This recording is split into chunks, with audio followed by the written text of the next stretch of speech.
Okay. So you all know, and the recording will be available on our YouTube channel. We're placing everybody on mute because of the recording. You'll be able to unmute yourself if you need to chat, but also you have the opportunity to use the chat box. And if you have questions, please feel free to put them in the chat box. And we are actively monitoring it. And with that, I'm going to okay, you got your glasses? You ready? Okay. Ready. Can you see? I was wondering where 4 eyes went. All right, I'm going to turn it over to Tracy. Awesome. Thank you, Paula. Hello, everyone, and welcome. And thank you for joining us today. I hope I hope your summer's going well and it's treating you well. And I know we have a very hot and humid week ahead of us. So hopefully the air conditioner is working for all of you, and the air conditioner is working in all of the vehicles. That seems to be the common complaint in the middle of the day, these past couple of weeks. And knowing that in the Chicagoland area, we've got some sizable events that are coming up. We've got NASCAR coming up in just a couple of weeks. We've got the RNC that will be held in Milwaukee mid-July. And then we also have DNC that will be here in Chicago. So hopefully those events will keep everyone busy throughout the summer.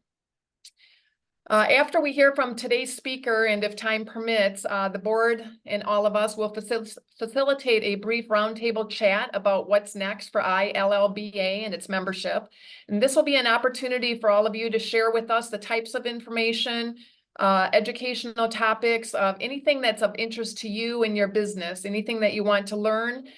Just make sure that you put us to work. Let us do some research. Let us find speakers for you. And so we can bring that information to each of you so that you can better your businesses or just help you as an entrepreneur, as a leader of your company. After we hear from today's speaker, some items that we will discuss will be a reminder of Chicago tax filings, that those are coming up and they are due. So that will be your opportunity to ask questions. And to make sure that you do have an account so that they don't freeze your account. So that'll be a great opportunity for you. Highlights from the recent airport meeting that was held last Friday. There were a few of us that attended that meeting, so we can share the highlights with you. And then there's a reminder of city inspections. So those of you that have city inspections coming up, are you aware of a portal that you can log into to see if one of your vehicles is scheduled for an inspection? If you're not aware of that portal, then we will share that information for you. But it's nice that you're able to log into that portal and see if you have an inspection so that you don't miss it. From what I understand, it's a sizable fine, and we just don't need that. And then, of course, we'll save some time for Q&A and just any topics that you would like to discuss.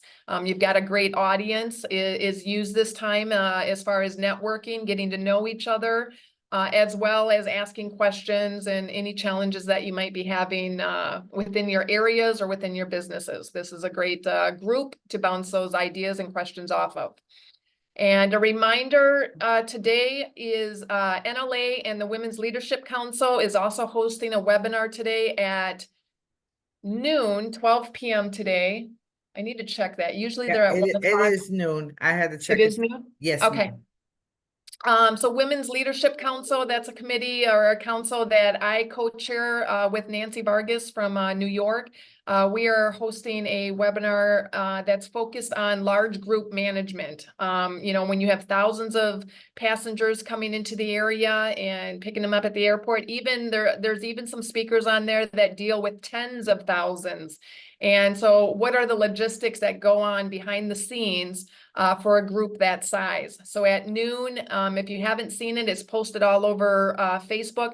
Feel free to message me. I'll get you the information, but that should be a great webinar.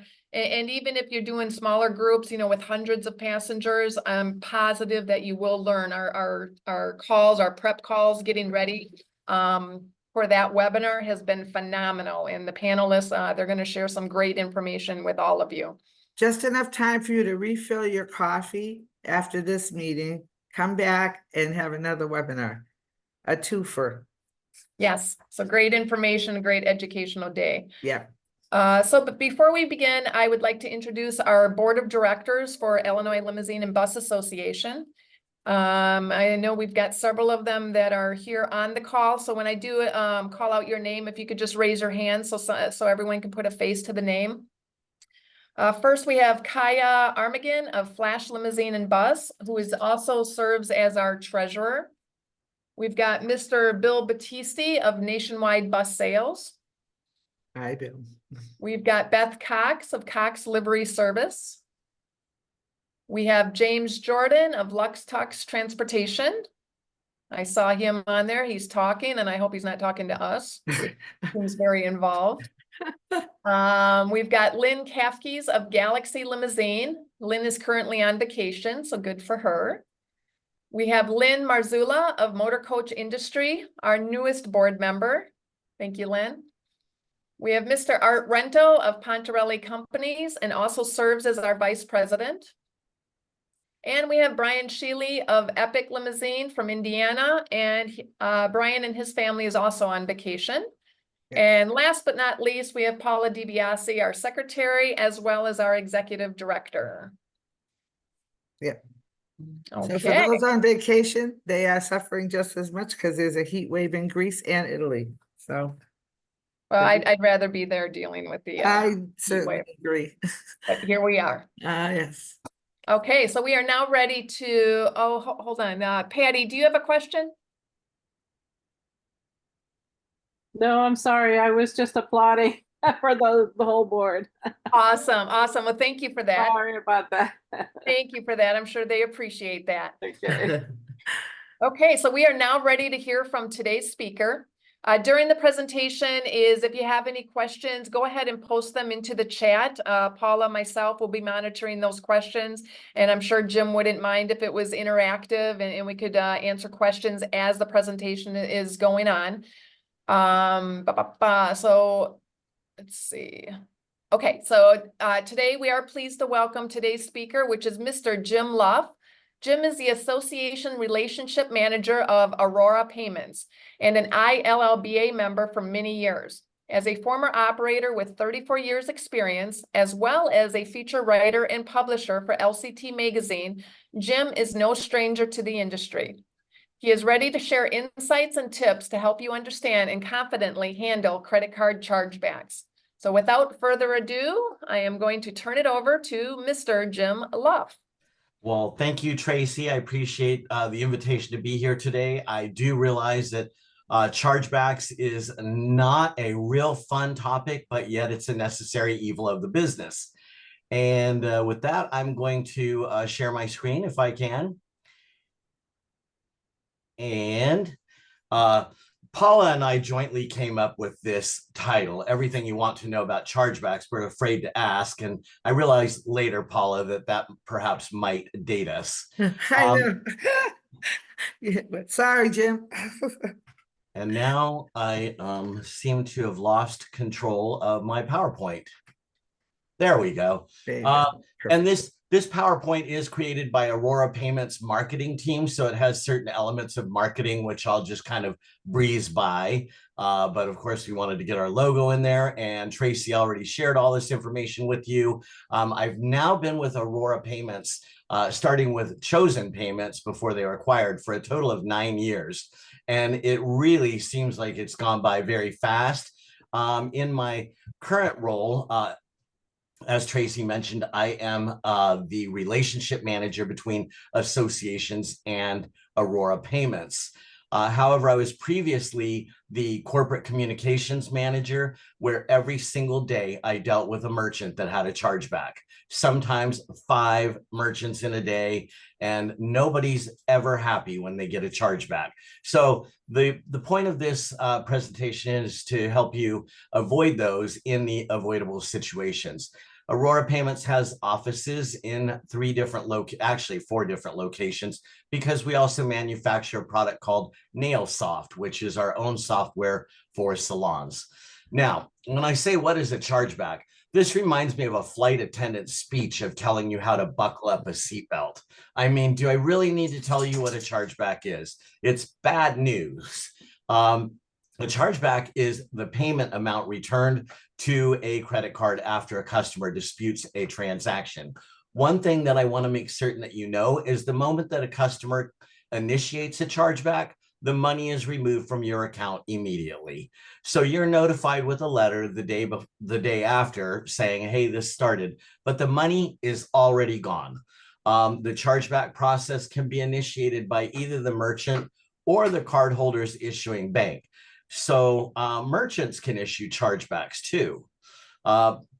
One thing that I find that a lot of merchants don't know is when you have a chargeback, you are charged an additional fee. So not only did you have fees deducted from the original transaction, but now you've lost more fees. Federal law requires card issuers to offer chargebacks within 60 days of the date of billing. Now that's federal law. But what you need to know is that most banks that issue credit cards like Wells Fargo, Capital One, Bank of America, they typically offer their cardholders 120 days from the date of billing. So it is possible that you could be months and months past an initial transaction and all of a sudden get a chargeback, and it will catch you off guard. You will be wondering, where did this come from? Why did it take so long? And maybe even think that that's going to be your defense, that they took so long that you're not going to honor it. But they do have up to 120 days in most cases. In cases other than fraud, merchants and customers can work together to resolve the issue rather than using the chargeback process. In this case, your customer would need to go back to their issuing bank and say, hey, we've worked it out with the merchant. They're giving us a credit, or whatever you decided you want to do. There are 3 top causes of chargebacks. And number 1 is true fraud. True fraud is perpetrated when the merchants accept a stolen credit card. Now, this could be a card that was stolen from somebody, or it could be a counterfeit card that was made to replicate a number, and it feels real, it looks real, it functions real until the real owner of the card gets their monthly statement and they see your charge on there, and it becomes a dispute. Fraud occurs when people obtain products or services with no intention of ever paying for it. I'm going to stop right there, because when Paula and I first started talking about doing this presentation, I shared with her common things that happen to limo operators. So while it's not built into this script, I'm going to stop right now and tell you that if somebody calls you at 10 o'clock at night and they want a party bus and they want the pickup to be at Walmart, things are not looking good. This is a major, major red flag. And I mean, what are you going to do? Call Walmart and ask them who is in their parking lot at 10 o'clock on Saturday night? You are done, dead out of the water. And when we're talking about party buses or limo buses, we're talking substantial cost. You know, we're usually in the thousands of dollars that you're out. So when you have pickup locations that are not tied to a specific business location of the cardholder, meaning their office or their home, it should be a red flag, and you should do due diligence in collecting ID, seeing the physical credit card, and comparing the ID to the credit card. Now, the common claims when fraud occurs, and they're generally real, and put yourself in the boat of you get your credit card statement and you see a charge on there from ABC Livery Services. You don't know what that is. So you might call and say the merchandise was never delivered, or the service wasn't expected, or the charge was not recognized. And all of these are, things that people say every day. Didn't get the merchandise. Okay, in some cases, you can get some help with UPS or FedEx or the post office. FedEx has gone to taking photos of the package being delivered at your house. I don't know if that hurts you or helps you, because FedEx can positively prove that the package was left at your door. Now, if you want to avoid fraud, I'm going to share the defense play for fraud. The best defense is to make sure that you have policies and procedures in place to verify the ID of your customers. Use the address verification system by entering the street address and zip code of the card and checking for mismatches. Does everybody know what the AVS system is? I don't think they do. Can you? Okay. So the address verification system, you're always asked to put in the numbers of the address for the credit card and the zip code for the address of the credit card that you're taking by phone or online or however you're acquiring it. But when you put this in, the system will, the AVS system will automatically verify the numbers of the address where the statement for that card is sent to, as well as the zip code. If they do not match, it will show the words mismatch. This should be your second red flag, that this is a problem, potentially a problem. So here, if it doesn't match, always make sure that you verify the driver's license, look at the zip code and the driver's license address. If necessary, take notes. If the address is different than what you expected it to be, the pickup location is different than the address, make sure that you document who you are doing business with. Hey, Now, Ken, yeah. real quick question. So, there are a lot of people, how many characters is it looking at? Because like for some of my cards, my billing address is a PO box. So it doesn't start off with any numbers. Is it looking at alphanumeric characters or? It's looking at digital characters and 10 of them. The first 5 being devoted to the street address and the second 5 being devoted to the zip code. Okay. And those are the only numbers that are instantly compared. So, is it smart enough to, go past the fact that it says PO space BO Yes. space? Yes. So it looks at the numbers of Yeah. the PO box. Okay. Exactly. It'll ignore the PO part and only pick up the numbers in Okay. the address. I'm just curious how that works. Sorry. Thank you. No problem. Good question, Tim. I like it.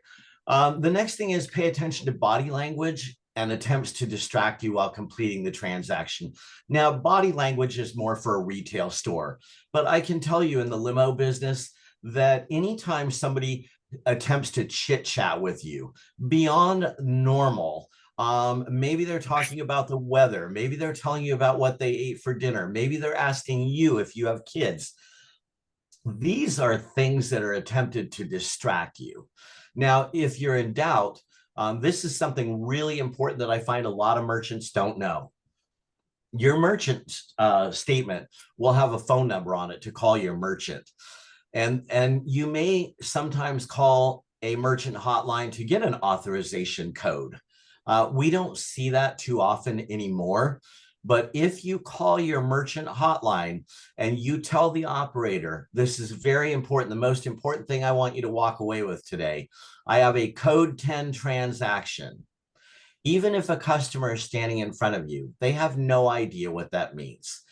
But to the bank, a code 10 transaction, or if you call any credit card processor with a code 10 transaction, it means that you have somebody standing in front of you or on the phone that you believe is attempting to commit fraud against you right now. When you issue a code 10 transaction, the bank will immediately attempt to contact the customer that owns that credit card that you're transacting and ask them, Tim Wiegman, are you participating in this transaction right now for $4,942? And most people at that point will say, no, thank you for calling.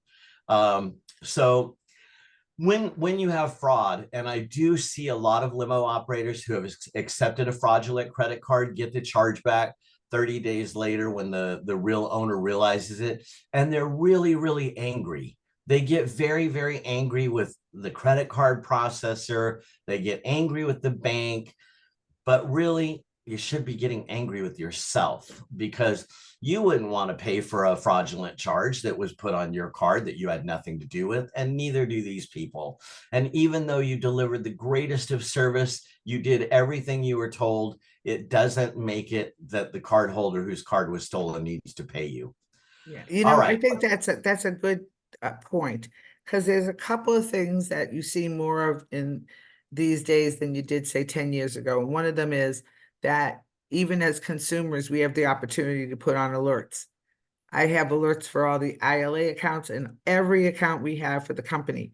And when someone tries to charge something, it comes back. Did you make this charge?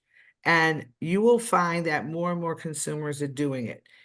We avoided a chargeback 2 years ago because someone charged $2,000 for a funeral. Literally 5 seconds after I processed the credit card, the owner of the card out in Palatine said, "I don't think you meant to send this to me. I did not request any service from you."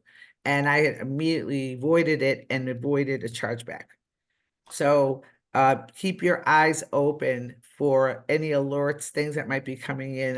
Everybody's got something different, but there are some tools now out there that can help you skirt this. A lot of good tools. Okay, number 2 is friendly fraud. Anybody here ever hear of friendly fraud before? It sounds kind of nice, but it's not nice. Friendly fraud has increased exponentially, and we saw a huge uptick in friendly fraud during COVID. In the case of friendly fraud, it's usually a family member committing fraud. Now, this typically happens when a teen or somebody in the family gets mom's credit card legitimately. Hey, mom, I need to fill my car up with gas. Can I borrow your credit card? Hey, mom, I want to buy something online. Can I borrow your credit card? And then the kid keeps the credit card and uses it again and buys stuff fraudulently. And mom doesn't want to pay for it, so mom disputes it, even though Junior bought the product. And so anyway, the same type of friendly fraud can be committed by an employee with access to a company credit card, where the employee is given a card, say they have to go on a trip, they're given a card, they keep the numbers, and maybe they quit 3 weeks after they get back and start racking up charges on that card. Friendly fraud can usually be proved to be fraudulent, and the card holder in this case will remain liable for the charge. And there are some ways that you can get them to pay. Once again, great documentation can really help you prevail. This is where if Junior ordered something online and FedEx has a picture of it at the door, boom, you can show it was delivered. The threat of legal prosecution against the parent and or child works wonders. And as the corporate communications manager for Aurora, I got to participate in many conversations with parents where we told them, your child committed a crime, they're going to be arrested tomorrow, and then all of a sudden they want to rescind the chargeback. Never mind, we'll go ahead and pay for it. If you started or ended a service at an address that belongs to the cardholder and a GPS tracking record proves your vehicle was at the cardholder's address, you're almost guaranteed to win. That's specific to the limo business. Why else would you be at that cardholder's address unless they called you to come there? So, if Junior decides to get a limo for prom and mom doesn't know about it, well, you're still going to get paid in this particular case. Right. All right, number 3, merchant errors. This is probably something that I'm really going to provide an education in. Cardholders sometimes dispute charges simply because they don't recognize the business name on their statement. This happened last Thursday. We had, how many of you are familiar with, remember Kirby vacuums? The Kirby, I think they sold them door to door, but we have a Kirby vacuum dealer that processes credit cards with us. And his name is Terry Plant, and his credit card charge, when someone charges to the Kirby company, it comes up Terry Plant LLC. It has no reference to the Kirby Company of America, anything like that. So consequently, we noticed that Mr. Plant has had 7 chargebacks this year. And these chargebacks are all related to his name. So we changed what is known as the descriptor that prints on the credit card statement that a customer gets. Same thing right here. As an example, a limo operator might be known as ABC Limos as their DBA, but have a merchant account set up as Bill Smith Enterprises. The descriptor needs to be changed.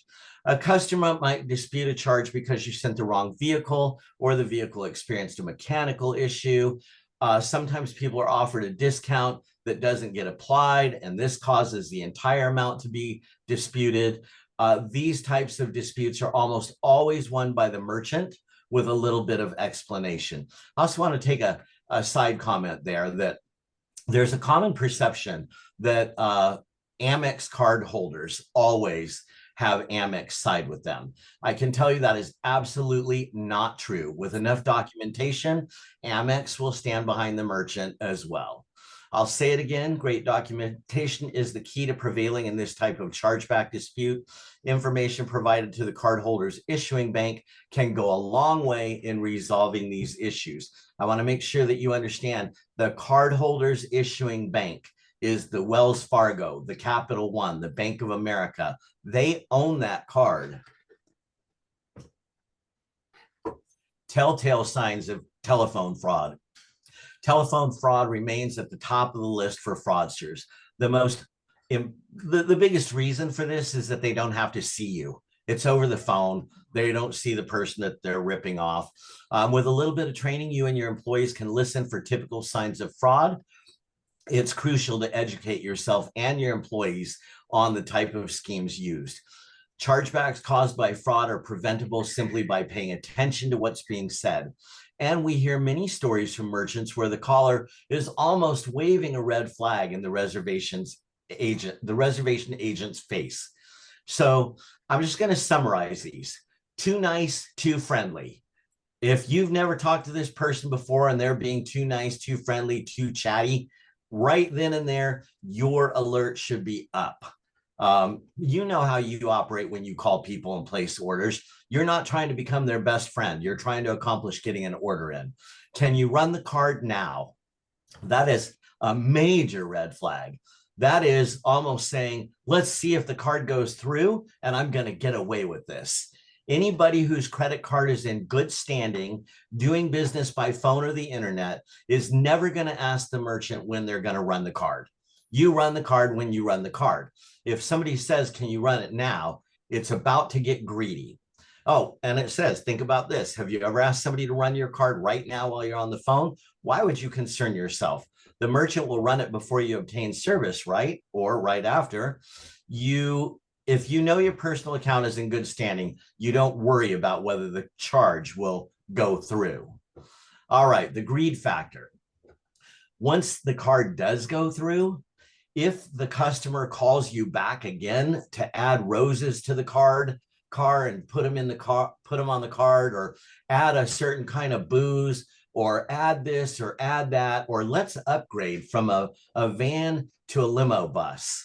These are all greed factor fraud. We got away with it. Now let's see how much more we can get. Additional calls, same thing. If the customer calls back several times, like, is the vehicle on the way? How soon will the vehicle arrive? These are typically fraudsters looking to see if they're still getting away with it. Are you still coming? Am I still getting through with it? I'm going to tell you a side story right here. I had somebody do this to me one time back. I'm going to date myself here, when we had carbon copy forms in between the paper. Well, anyway, a thief got a hold of a merchant's dumpster and all kinds of credit card copies, the carbon copies. And I took an order one day for a limo. Sounded like a young kid.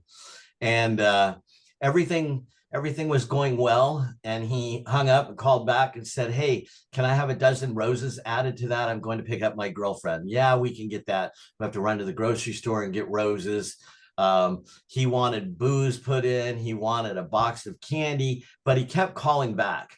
And all of a sudden, I just realized, like, something's wrong. So I did a code 10, and I found out for sure the card was fraudulent. He's still in the car. I worked with my local police department. I had my own limo pulled over, red lights and all. And in the end, the fraudster went to jail, but before they could go to jail, they had to go to the hospital, because the fraudster said to the cop, oh, you're pulling us over because of the credit card? I thought it was the Coke. I just swallowed a whole bunch of cocaine. I thought that's what you were after me for. Oh, so I got the last laugh on that. Oh my God. That's crazy, but not surprising. But the greed factor takes over for sure. So if you think it's fraud, I mean, always ask for the complete billing address on card along with the cardholder's name as it appears on the card. If the delivery address is different than the billing address from the card, you can ask them to sign a credit card authorization form. Does anybody on the call use the credit card authorization form? It's basically a document that the person signs that you can even put on there that you're not gonna, I promise not to do a chargeback on you. I'm using this card legitimately. If anybody wants a copy of that, you can send me a request to jim.luff@risewithaurora.com or put it in the chat box, and I will send you a sample and you can modify it to be your own. And if you feel like you need somebody to sign the credit card authorization form, it does provide you with an additional layer of security. Again, we cover code 10 here. I encourage you to use that. You must respond to all chargeback notices. Now, I know that there's, especially if you get a chargeback for, let's say, a short airport transfer, it's $126. You really don't want to fool with it. Well, you're out $126. You have an opportunity to explain your side and get the money back, but you have to do it within a certain timeline. Now, if you don't do it at all, if you just blow it off and you say, you know, it's $126, I'm out the money, let's move on with life. I'm going to tell you right now that is considered a black mark against your business. And eventually, the collective group that monitors PCI will say, you know what? Tracy gets a whole lot of chargebacks and never responds to them, never tries to defend herself. She must be doing shady things, and she doesn't have an answer for what she's doing. Eventually, it can come to the point where you will not be able to accept credit cards from any processor in America because you'll be placed on what's known as the match list. And that is where we match up that you're a bad vendor that engages in shady practices. Common myths: you can never win against American Express. Not true. I see it happen week after week. Most of the time, the bank will side with their customer. It's not true. You definitely need to file a rebuttal. I mean, no matter what, even if to say, let's say that an Amex customer says the air conditioner failed 10 minutes after I got in the vehicle, and I was in the vehicle for 3 hours and miserable, and I don't want to pay. Okay, that's fine. You can respond as a merchant and say, I know the air conditioning was out. We are issuing a full refund on our side, and we apologize humbly. That is very important to American Express, that you stepped up and did the right thing, and they keep a profile of you as a merchant, just like you do your customers. What to do if you get a chargeback: take note of your response deadline, gather all the documentation, and I mean everything. If it's associated with that run, even a gas receipt filling up your car can show that you were in a certain neighborhood at a certain time. Anything you can think of. Contact the client to attempt resolution. Let's go back to the air conditioning thing. It's a hot week in Chicago.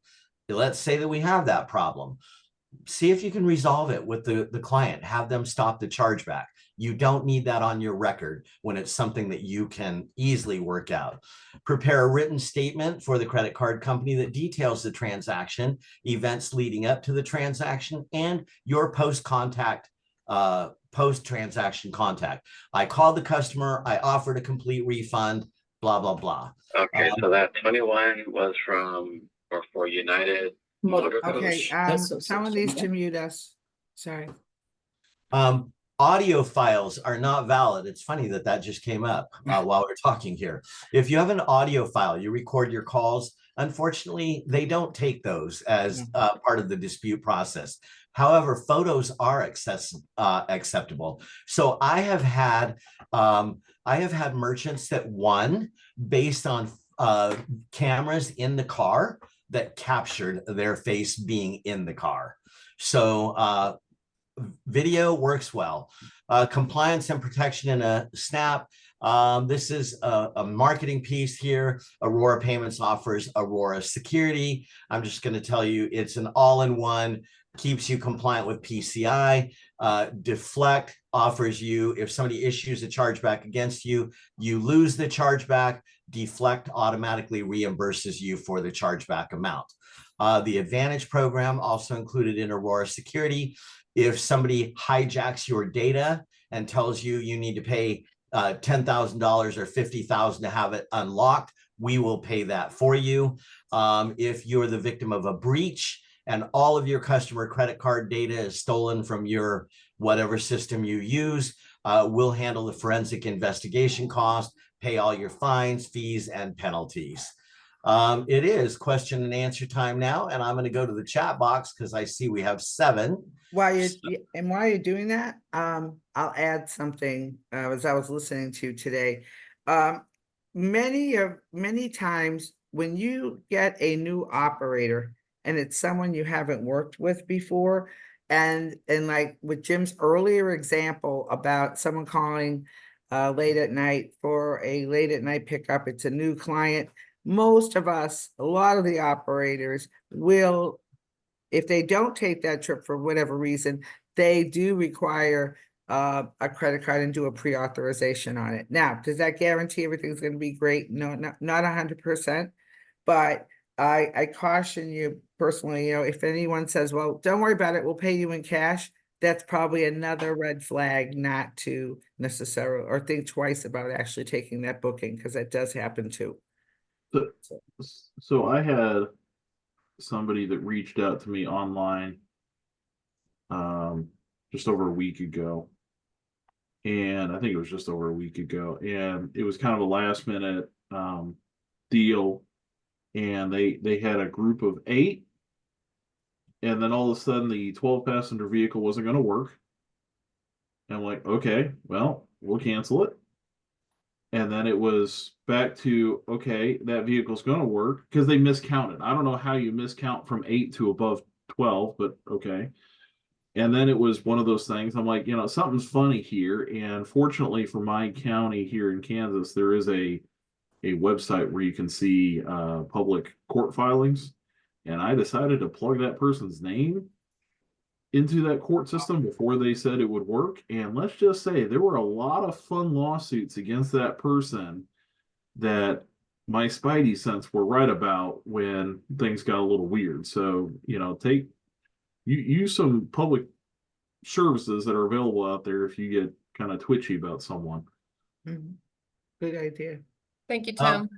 Go Yeah, ahead. I want to address Jake's comment about using QuickBooks and the concern about liability. And Jake, are you still here? Yeah, you are. So I do want you to know that QuickBooks builds chargeback protection into their own system. So you're not as exposed as you might think you are, because within the QuickBooks process, it is doing the address verification system for you automatically, and based on the input of setting up your client with their address and their zip code. So you're not as exposed as you might think you are. I had another question. Oh, Tracy, you wanted to talk about going to the police station. Before you go to that, my first question right above Jake's was, you mentioned a merchant can issue a chargeback. What would an example be that your own merchant is issuing a chargeback? Well, I saw that and I tried to avoid that question, Tracy, because I don't know. It's just in the presentation. And I know it's not the first time I've seen it in written format, but I don't know of a circumstance where I would issue a chargeback against my customer, like how that works. Right. So I'm Maybe thinking maybe when it gets into the fraud part of it, like you said, that match when it looks like you're doing something shady and maybe they're picking up on some activity within your account. And maybe that's when they do it. Or I'm thinking maybe when you erroneously issue a credit to somebody and you need to get the money back to your account, you could initiate a chargeback to get your own money back. Okay. I'll look into that though, because that's the second time I've seen that in a presentation that threw me off. Okay. Sounds good. I appreciate it. And I took note, James, that I'm going to send you a copy of the agreement. And if you want, you can send it to me, because I send a link to the recording and I can send it to everyone. Good deal, Paula. I will send it to you so you time. can share it with everybody, and then anybody that wants to use it. And just remember that it's going to be somebody's real document, whoever I made the last one for in Word, and Right. just take their logo out, put your logo in, and change the wording to yours, and make sure that the wording works for you. Any other live questions? It looks Jim, like Art had a question. Oh, go hi, ahead. I have a question. Yes, Mhm. Guillermo. Hey, hi, Guillermo with Rams Limo. Is it legal when you get a phone call, like a last minute request, and you get a phone call and they want to give you the credit card number over the phone? Is it legal to request a picture, photo of ID and a photo of the credit card just to match information? So, the credit card companies say no, you're never supposed to have the full digits displayed, but it is common. What I would say instead of doing that is that the chauffeur needs to physically inspect the credit card on arrival at the pickup location. And I know, listen, guys, 25 years of the business dealing with very uppity clients. Nobody wants to do that, but you have to protect yourself if you don't know that client. And it's easy to just say, for the chauffeur to say, hey, my office wants me to take a quick look at the credit card and your ID. Can I see those real quick? And blame it on the office that you have to see it. And really, your paperwork should have some portion of the credit card number listed on it without the full digits, but enough that that driver can compare 5 digits or 4 digits and say, yep, this is a card being used. He has it in his hand. And oh, yes, this is Mr. Collins' ID that goes with Mr. Collins' credit card. And you're good. It takes less than 30 seconds and can save you, in some cases, thousands of dollars. And certainly any dollar amount that you lose is heartache. And that's exactly what we do when it's just like what you said, when it's a last minute and it's an ASAP pickup. That they must send us a picture of the credit card, and we tell them, go ahead and black out, most of the number, but we do need to see the last 4 or 5 digits. And then there has to be an ID that matches that with the signature on that. And that has prevented so many different, like, you know what, we're not sending the vehicle. This does not look right. Yeah. I think that proactive effort right there, Tracy, is so important. And I do think, I know as a young limo operator in the first 5 years of business, I wanted anything that came up. And I would be so eager to do work that that thought process of, oh, the credit card and oh, it's a pickup at Walmart at 10 o'clock at night. Those never came into play for me until I got older and experienced chargebacks. And really, one of the reasons I'm here today is because now it's been 35 years since I entered the business, and I'm hoping to share knowledge that I picked up along the way. That even though you're hungry for work, you don't want to do work for free. Nobody wants to do work for free. And if you have a chargeback that you can't beat, in essence, you just gave away the farm. Yeah. Yeah, and we try really, really hard to avoid sending the chauffeur. It used to be, back in the day that you'd send the chauffeur, make sure that you collect, whether it's cash, or make sure that the chauffeur verifies that the credit card matches the ID. But in today's world is we try really hard to avoid the chauffeur having to do that, because it just puts the chauffeur in a bad position, and potential conflict. I agree. Especially with the amount of why cash that sometimes we have to collect if it's a bigger vehicle. We don't do cash anymore. Yeah, sometimes today's they'll call world. and ask us for, can we do cash in the vehicle? We No. won't do it either. No. Yeah, well, Dodger Stadium doesn't do cash. Marriott doesn't do cash. Disneyland doesn't do cash. Yeah. So, There you go. Jim, yes, Tim. you had mentioned, using things like looking at the address that's provided and the address that you're picking up at. And I had brought up, the situation with the PO box. And so for me, I do have an Amex card that the billing address is my PO box. Obviously, on my driver's license, I do not live at a PO box. I live in an actual house. In that case, I would assume that, by providing, an image of the card or whatever showing, yeah, Right. this is the card, you have the billing address, but the cities are the same. That would be, as a merchant, that would be sufficient evidence to calm the nerves, correct? Correct. And most importantly, in that case, Tim, would be that the credit card has Weigman on it and the driver's license has Okay. Weigman on it. Okay. Okay. And I assume that would be also the same sort of thing. Say, I'm traveling to another city. I'm going to Denver and I want to do, limo service in Denver. Yeah, I'm, obviously coming from out of area, I just, Tim, with that story, I shared a story with Paula the other day about something I did. And I'm going to tell you guys because most of you on this call, I've known for a very long time. And I'm not telling you anything bad, but I did something one day. Paula, you remember with the limo story? So I had a limo company call me and very, very upset that they did 3 days worth of work in New York City, driving a family around every day, a family, a husband, a wife, and their kids. Every day they're going and doing all the tourist thing in a limousine. And so lo and behold, the limo operator gets a chargeback about 25 days after this. And he says, I drove the people every day. My driver even made a list of every place they went to every day. And that he said he did that in boredom. And I said, I need that list. I need to see that list right now. So I said, can I call your customer for you on your behalf? So I called the customer and I said, my name is Jim Luff. I'm with Aurora Payments.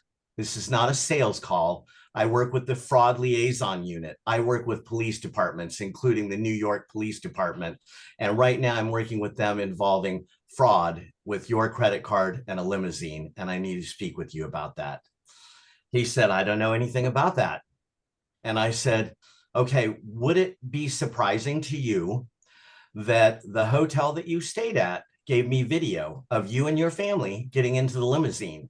Not only that, you used the same credit card to pay the limo company that you used to pay the hotel. Now, I have a whole list of places that you went to that are tourist attractions that are going to line up quite well with your Amex receipt, your statement. You went to these places. And he said, oh my gosh, I thought I put that on my Visa card. That's why I disputed it. It's the police don't need to be involved. I'll call American Express right now. It's just a big mistake. But had I not done that, that man was totally going to burn that limo company for 3 days worth of service just because he could. And using, that is not using, that is abusing the chargeback system. And honestly, there's a lot of people out there that do that, that know the chargeback system works for beating the merchant. Do the credit card companies, do the banks, do they have, they have a list of us with our chargebacks, and they're not going to, issue merchant accounts for us because, we're not responding to chargebacks. Do the banks, do the credit card companies keep a list of clients that sit here and also Yes, do a bunch of chargebacks in our fraudulent? and Obviously there's I knew where you were going with that, Tim. And yes, they do. So if you're using a card and you have more than 10 chargebacks in a year, they're going to take a good hard look at you. And not only are they going to look at you and the relationship with their card, they're going to pull a credit report on you, and they're going to start contacting every other credit card process or credit card issued to you to ask what your chargeback history is with the other banks that have issued them cards. What about with debit cards? Because obviously debit cards are not going to show up on a credit report. No, and debit cards don't offer the same protection that a true credit card offers. But if it goes through the Visa or the MasterCard network, I mean, would there not be some sort of, breadcrumb trail of you being a scumbag? Yeah, there would be, but debit cards aren't used in the chargeback process as often because they're treated differently. You would need to go to your bank to get reimbursed by your bank rather than the merchant on a debit card fraud. It's not the same. Like Amex provides their card holders with all kinds of protection. You'll never have to pay for something you say you didn't get, etc. But that's not the same for a debit card. Yeah, unfortunately, of all the true chargebacks that I have done, where I have instituted a chargeback, it hasn't been my card has been stolen, but I have instituted a chargeback because, you know, some restaurant that accepted online reservations was closed, and, you know, or online orders was closed. And when you show up to pick up your food, there's nobody there. You know, that has all been on debit cards for me.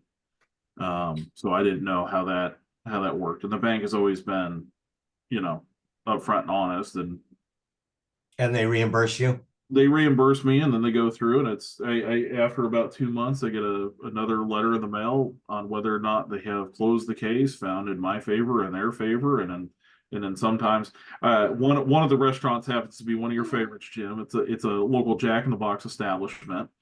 I no longer go to that Jack in the Box because that's happened twice now, and yeah, exactly. That's what I was saying. It's one of your favorite establishments. That I mean, you know, we're talking it's like a $5 order. I mean, how much money can you spend at Jack in the Box, right? You know, and it takes, I mean, I try reaching out to Jack in the Box and getting them to fix it before I go to my bank. And of course, once the bank gets involved, then Jack in the Box is like, oh, we're going to refund, you know, but I'm like, right, yeah, whatever. Of course, the merchant, I mean, you get charged for that chargeback regardless of whether or not you're found innocent, or, you know, it's found in your favor or not, correct? I mean, what are the charges associated with chargebacks? What are they? Yeah, I mean, is it one of those things that's actually one of the questions, the last questions from Jake is, how much is a merchant charge for a chargeback in regards to the fee? It can either be a flat fee, and typically it's about 75 cents, or it can be a percentage. And if it's a percentage, it's typically 1 to 2% of the transaction. So it can be significant, considering that if they paid by Amex, you've already paid like 3.5%. So now you're at like 5.5% out. So I do, Tracy, realize that the time is 1 minute after the hour, and I've exceeded my allotment. But No, it's okay. Real quick, is that regardless of whether or not you win, you get charged that amount? So if you have a $1,000 Amex charge, Amex finds in your favor, that charge was 100% completely legit. The merchant is getting their money. Are they going to charge you, you know, the $20? No, not if you prevail in the chargeback. But the fees you originally paid, they're still gone. Okay, so if they find in the favor of the card holder, not only are you out the $1,000, but you're also out an additional $20. Is that okay? Exactly. That's Jim, do you still have time? If we have another question, do you still have time? Yes. Okay, so I see Art Rento, and I don't know if he's still on in case we need clarification of this question, but Art is asking, how do you handle an approval that is different than the quoted charge? So Art, is that like a pre-authorization? Yeah, so what ends up happening, Jim, is our software, even without our software, somebody calls in, they want a car, they want a bus, whatever. You put the trip together, and you come up with a charge. And then in our case, we get a pre-authorization. If the trip's within a few days, we get it now. Otherwise, livery coach just goes out 72 hours before the trip, gets a pre-authorization on every ride that's in the next 72 hours. And if the credit card doesn't go through, it notifies us if there's a bad card, we deal with it. But what we're seeing issues with is the amount that we're getting the approval for is generally different than the amount that's actually charged. And it's different because it may be a charter that finishes early or a charter that finishes later. How do you guys handle that? Okay, so the best analogy I can do for that is when you check into a hotel, there's a pre-auth that's done on your card that is typically higher than the amount of your room rental, because they're assuming you're going to charge room service or parking or whatnot to your folio. So what the pre-auth actually does, and what happens in livery coach when the pre-auth goes out 72 hours, is let's say that I have I have a small credit line on my Chase Visa of $1,000, and you're going to put a $700 hold 72 hours before my trip. It doesn't matter what the final charges are. Once you have that pre-authorization, it changes my credit limit to $300. Assuming I had nothing else on the card, I can no longer charge over $300 because you're holding in a pre-authorization hold $700. All right, so when the run comes, and let's say the charge was only $350, when you run the charge for $350, my credit limit is restored to the balance with the difference between what you charge me and my credit limit is. So it doesn't really have any effect other than it guarantees that money is made available only to your company. I think his question though is, it was $700, but they decided, they went an extra hour, and so Over. it's going to be $150 more. It's going to be $850, and so you're trying to go back and charge for $850 versus just the $700. So given the fact that the cardholder has that available credit limit, there will be no problem with the card going through. And again, the pre-authorization is only to hold a guaranteed amount of the credit limit devoted to your business that obtained the pre-auth. You don't have to be exact. And how about the the risk of chargebacks for those additional charges? But what happens when we charge more? Nothing. It's just like the pre-authorization drops off, and it's like that's what the total charge was, as if they had just walked in the door and agreed to that amount, and there was never a pre-authorization charge done ever. Right. That's the final. That's called the settlement amount. Jim, I got a question. It often happens where I'll pre-authorize the card, and then I don't know. Then they do go longer, like you said. I'll run the card for the full amount. Is it better to go back and void that pre-authorization, or just let it drop? Expire?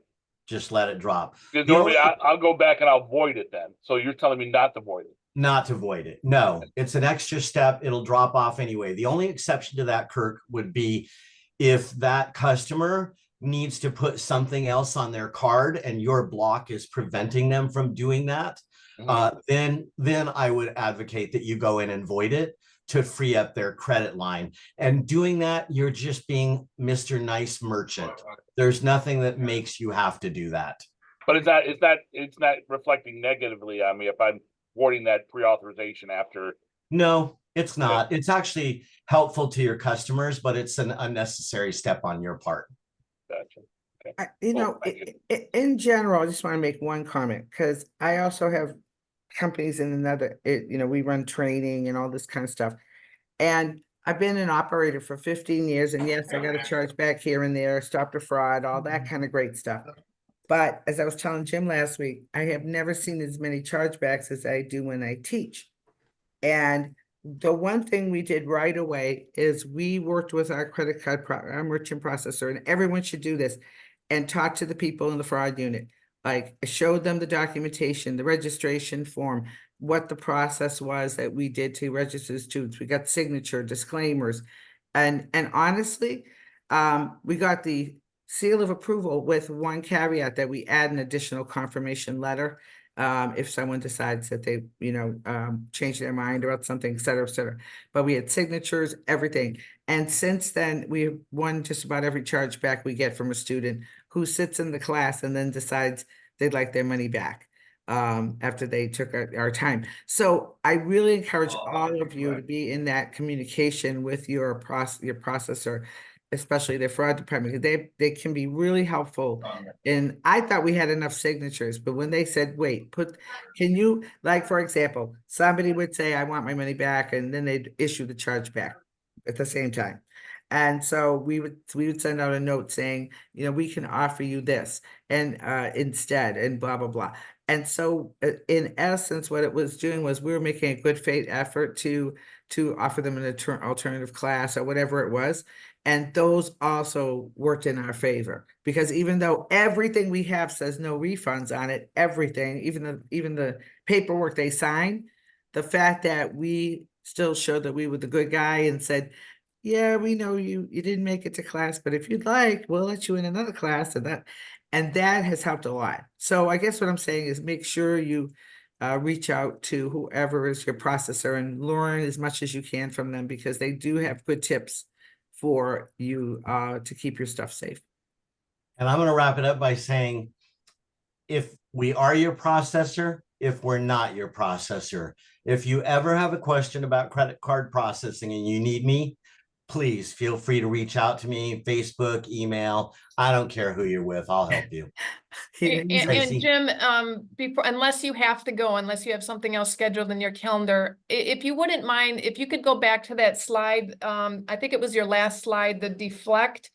So are these different services that Aurora offers? I saw 2 items on there that are absolutely huge, that cost the business thousands, if not tens of thousands of dollars. And I think I understood that your company offers an insurance against these 2 items. I think the one is ransom. And I That know is the correct. company, before I joined Windy City, I know we were hit with ransom. I know Windy City twice has been hit with ransom. And once that happens, like, everything stops unless you either pay the ransom or figure out a way to get around it. But you also had something else on that slide that was really, really important. And I understood it, that it's additional services that you are offering. And I thought that was extremely important because I haven't seen it offered from anyone besides an insurance company.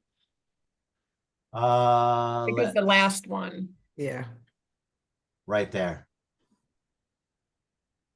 Aurora Security. Yeah, so Yes. deflect, So yes, the Aurora Security is a program that we offer that costs $40 a month. And for the $40 a month, call that a premium. We maintain your PCI compliance for you. We do the regulatory firewall checks for you. We make sure that your PCI certificate is always up to date. With the chargeback, the moment somebody files a chargeback anywhere in the system with your merchant number, you get notified immediately within 10 minutes. The best part is we'll help you through the chargeback defense program, but if you lose the chargeback, we reimburse you for the entire amount and provide you assistance with trying to protect yourself. But win or lose, you're not out any money. And then you refund the chargeback for $40 a month. Correct.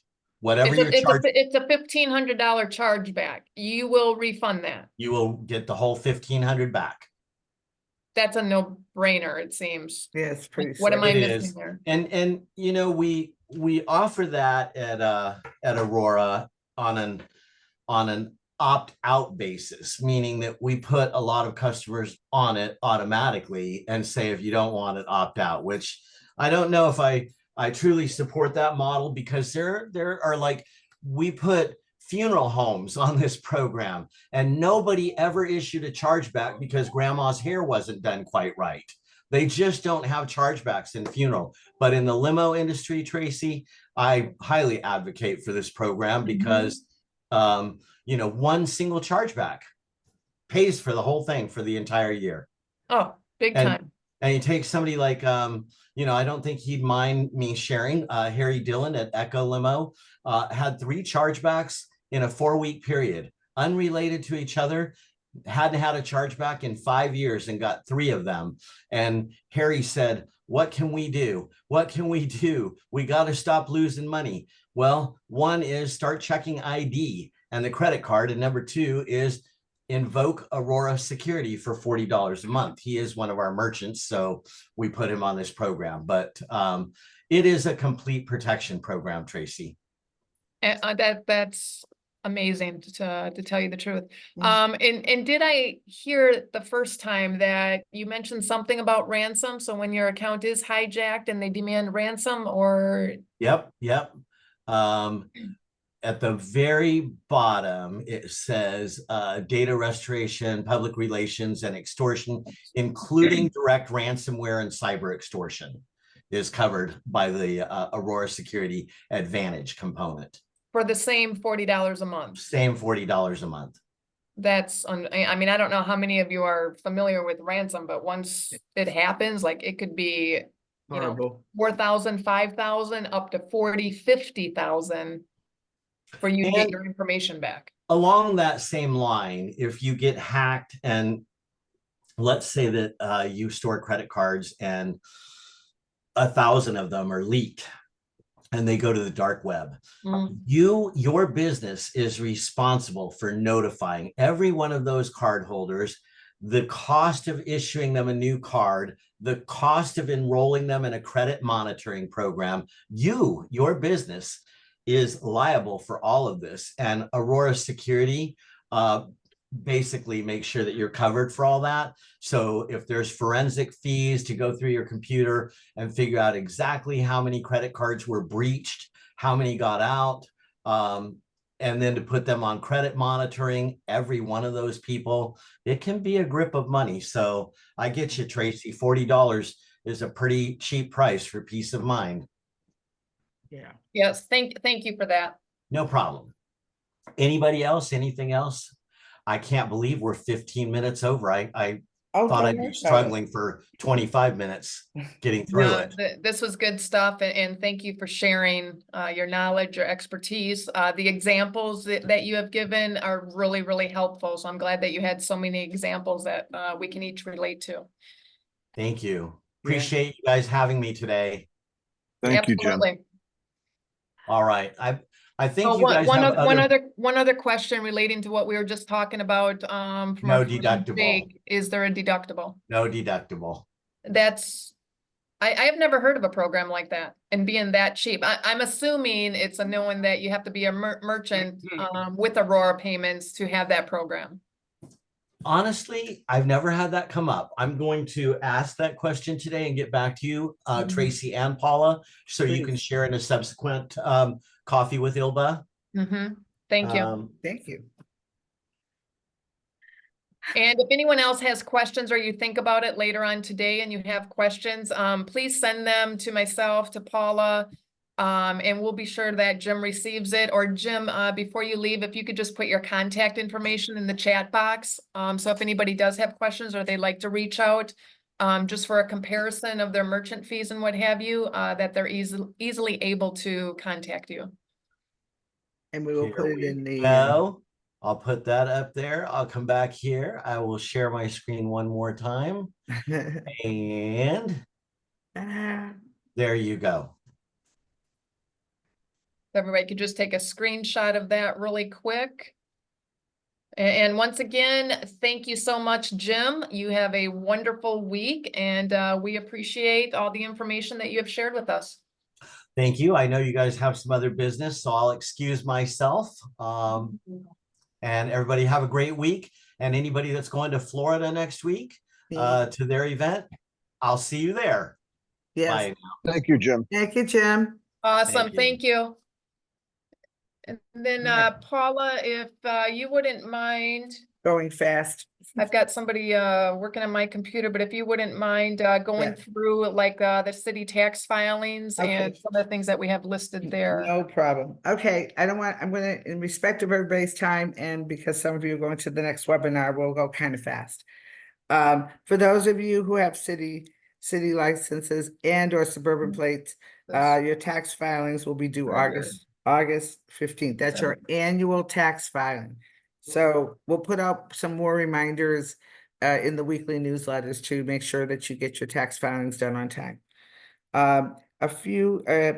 Also, if you are a city livery plate and you have vehicles on the road that are 2019 model year and older, the city does have a portal for your license, for your vehicle inspections.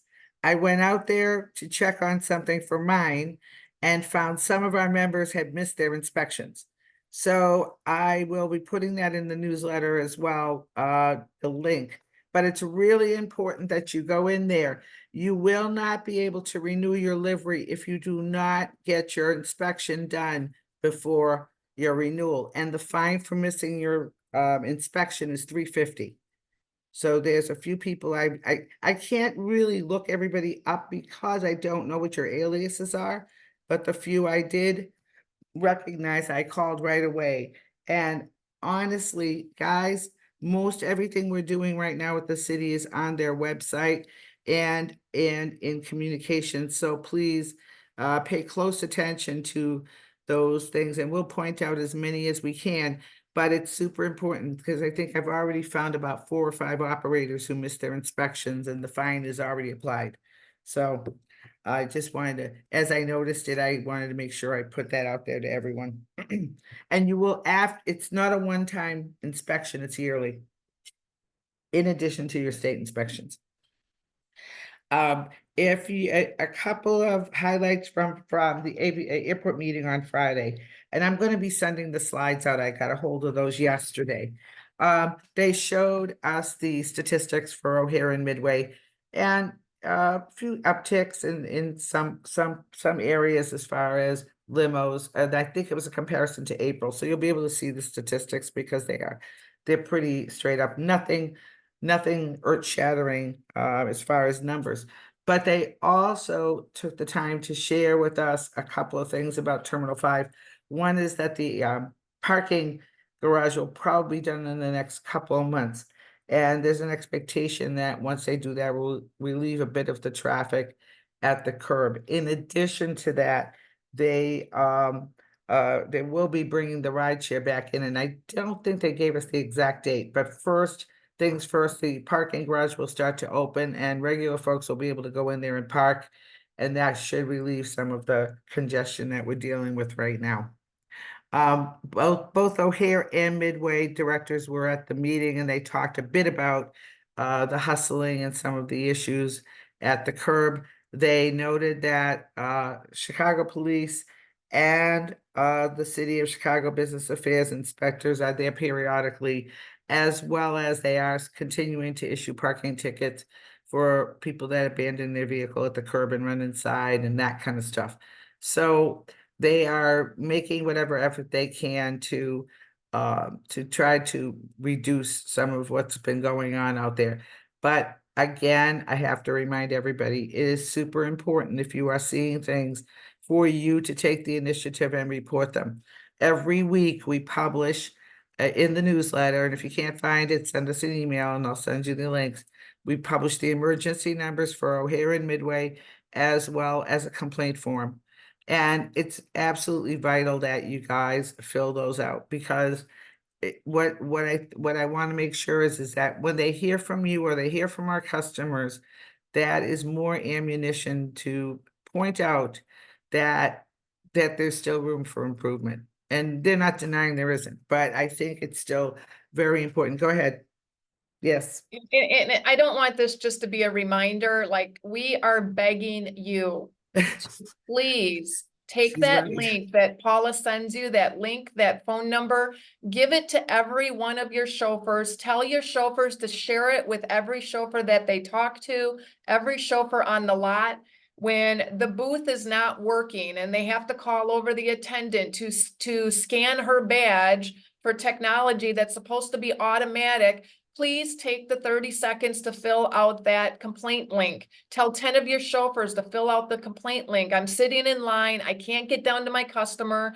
The booth is not working. They cannot put pressure on the technology company until all of you and all of your chauffeurs, it's not just 3 of us that need to complain. It's got to be 50, 100 chauffeurs that are being affected, your customers being affected, your customers jumping into an Uber because it's taking you 20 minutes to get down there. You have to fill out these complaint links. It takes 30 seconds.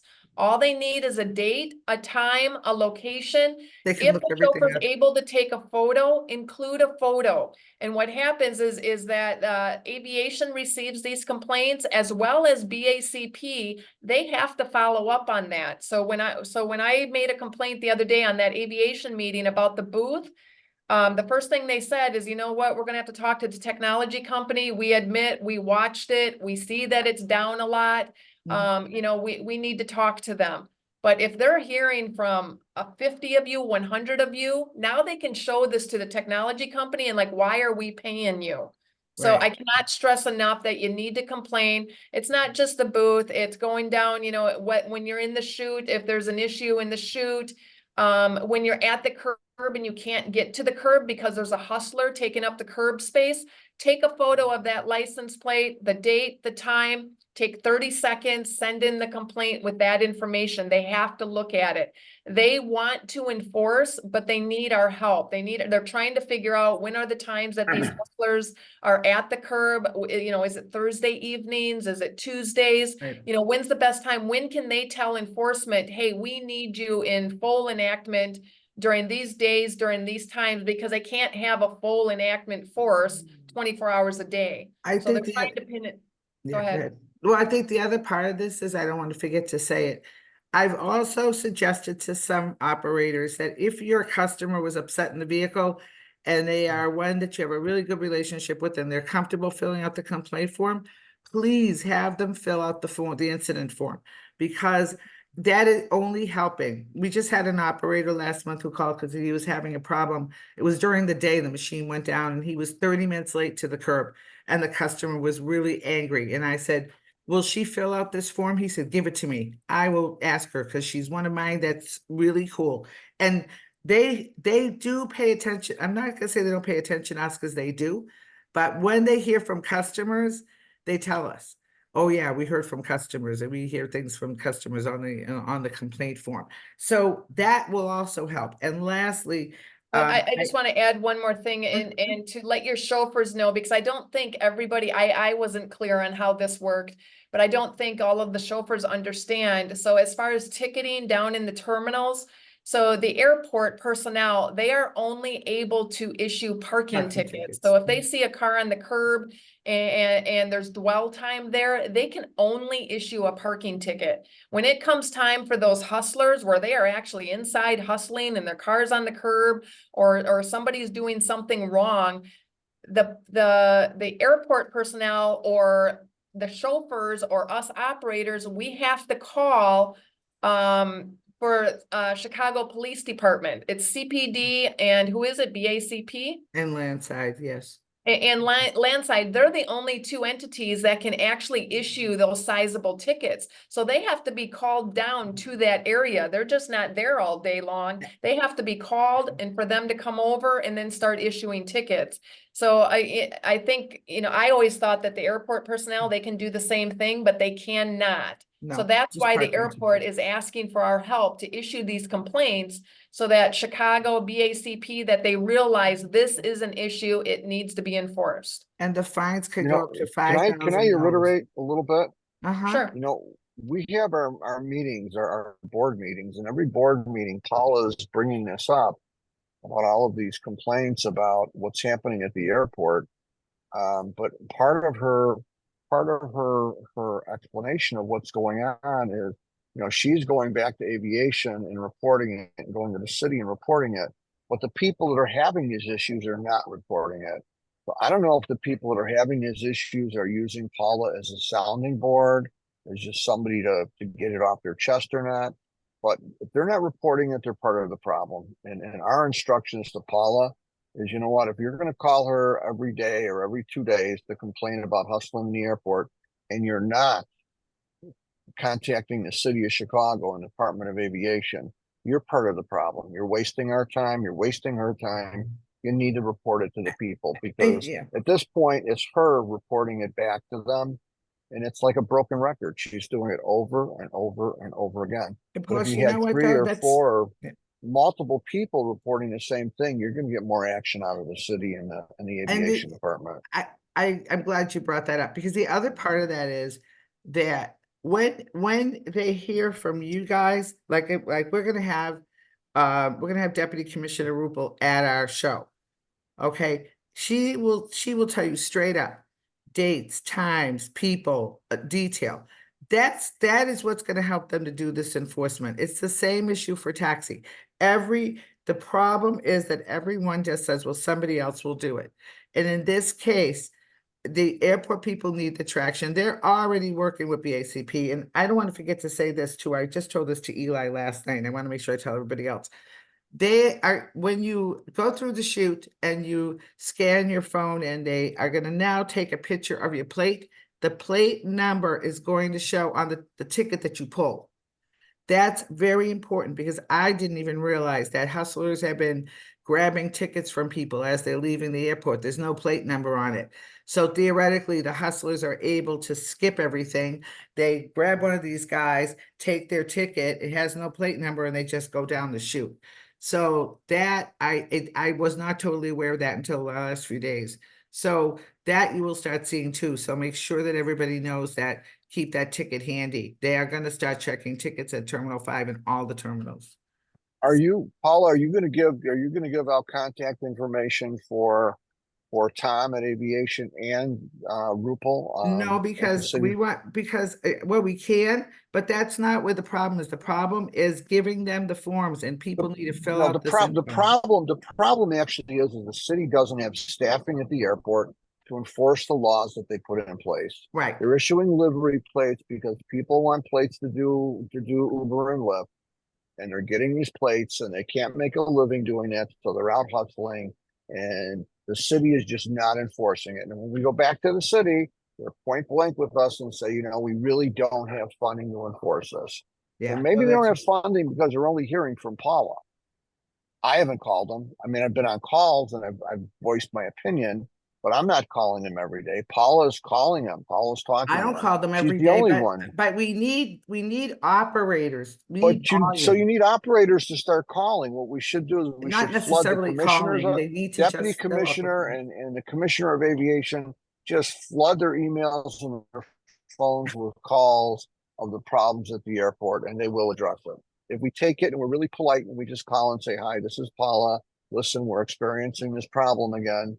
We're trying to keep our relationship alive. What we need is some people out that are angry and don't care about their relationship, that are calling and saying, hey, this needs to happen, man. This is terrible. It sucks. But if people don't tell her if they don't use the process in the first place, that's our first step.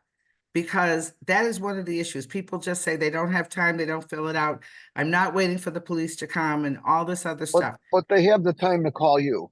Well, they're not calling me every 20 minutes, so let's not make it sound like it is. But we've already seen several things that they're doing that shows that whatever we did tell them, that they're understanding it. But we still need people to point out the incidents, because that, like, for example, at night is when it's the longest time is taking to get someone to fix the machine. Well, I'm not there, you're not there. But if they fill out the form and say, I was waiting here 20 minutes and the attendant didn't come out right away, they need to hear that from the operators, because they are in the thick of it. And it doesn't matter how many times I tell them, they need the detail. Because they can go back, like you said earlier, they can actually go back. They have cameras on everybody that's working at the machine, all that. All they need to know is where you were, what time, and what happened. And also we've also asked for the technology company to start coming to some of the meetings, because that's also missing. Yeah, and keep in mind, they don't care to know your name. I don't even think you have to state your name or anything. Like, they don't care to know that they want to hear about the complaint, but they need the details so they can pull the video footage and do something. And they do pull it. Yeah, because I'm getting more complaints about nighttime still with the machines. So that would be really helpful. And this is not a problem that's just exclusive to us. I want to can I keep going? Because we are at 33. Okay. The next virtual coffee meeting is July 18th. And I believe we're going to resume our conversation from breakfast about low-cost marketing ideas, right? Right, Jim? Nod your head. Yep. Okay. Jim and maybe a special guest. And we're going to talk about also networking to get you guys ready for the next show. Right. So big thumbs up here. All right. So we'll continue that conversation at the July coffee meeting on Tuesday, the 16th. So I wanted to also spend a minute and tell you about the Great Lakes show. It's going to be very quick. Zoom, bang. Okay. Our second Great Lakes show is going to be August 13th to 14th in Schaumburg. Yay, at the Schaumburg Convention Center. Our agenda is coming along nicely. You can register, but if you go out to our website, click on the link and the registration is open. I'll give you just a very quick recap of the agenda because we're still making a few refinements. But on the first day, we're going to have a networking event called B4 Business Networking. It's networking where you can have an opportunity. It's going to be limited to probably the first 100 people that show up. It's kind of like speed dating networking on steroids. You'll get to walk around, give out your card, meet other operators. Yeah, you get about a minute or two and you move along the table. And I believe if we are lucky enough, and Jim Luff will probably be our facilitator for that. He's done this event many times at many events. We're going to have a new operator boot camp and similar to what we had last year with some new information. I think you're going to see more outside resources such as SCORE and SBA, who have some tremendous programs to come along and join us and really educate the operators on what the resources are that are available to them. And then in addition to that, we will have an advanced leadership workshop on the first day as well. And that'll be for experienced legacy operators, 5 years and less than 5 years in business, maybe a little bit more, to talk about, succession planning and finances and hiring and technology, all the kinds of things that as you grow, you need to deal with. We'll also have on the first day a bus success symposium that I think is shaping up to be really exciting. We're going to have folks come in, talk about we're going to do a Q&A session on the DOT audits to help some operators who maybe are not familiar with some of that. And then I know that Tom has some general questions to get the state of the bus industry discussions underway.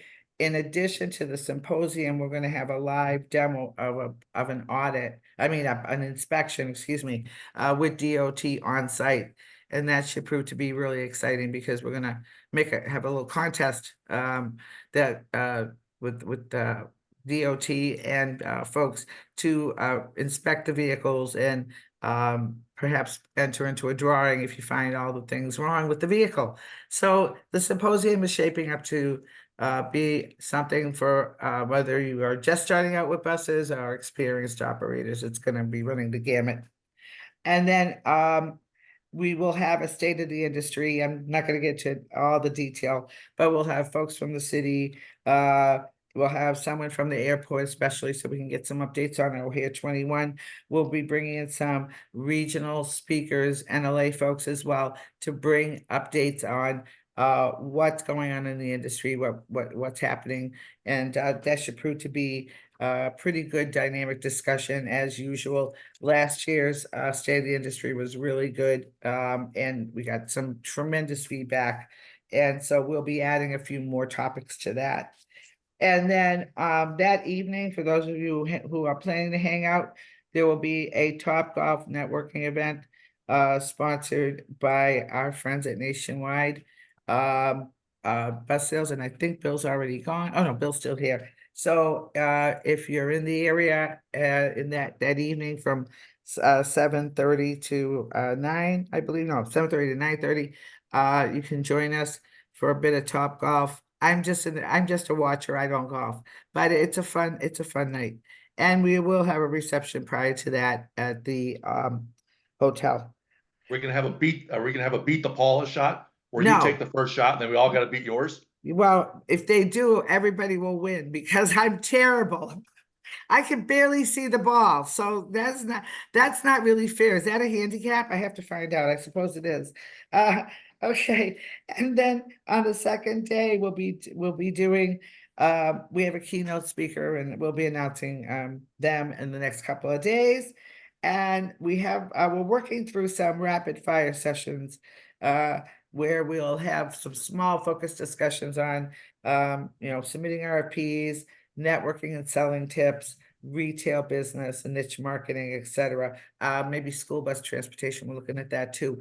These will be kind of like focus workshops, 20 minutes conversation, a bit of Q&A, just to get those knowledge nuggets out there. So I'm really I mean, I've only scratched the surface, but guys, it's gonna be a great show, and I hope you all can join us. I'm going actually next week to check out the Florida show, see if we can steal some more ideas, but we're really, really, really excited about this, and I hope you all can make the time to join us. How'd I do? Excellent. Thank you. Does anyone have any questions? You can always call me, Tracy, Art, any of the board, and ask them about the show. Awesome. Thank you all for sticking it out. We did what, an hour and 40 minutes. I know. And like I said, if anyone has any questions, comments, or some topics that you would like for the future, please reach out to us. Don't hesitate. And looking forward to seeing you all very soon. Yeah. Have a Thank good day, you, everyone. And everybody. don't forget, Thank the you. NLA Women's Leadership for Large Group Movements is in 20 minutes. I So know. register for that. Just enough time to get more coffee. Bye, Yes. guys. Thank you. Have a great day, again. everyone. Thank you.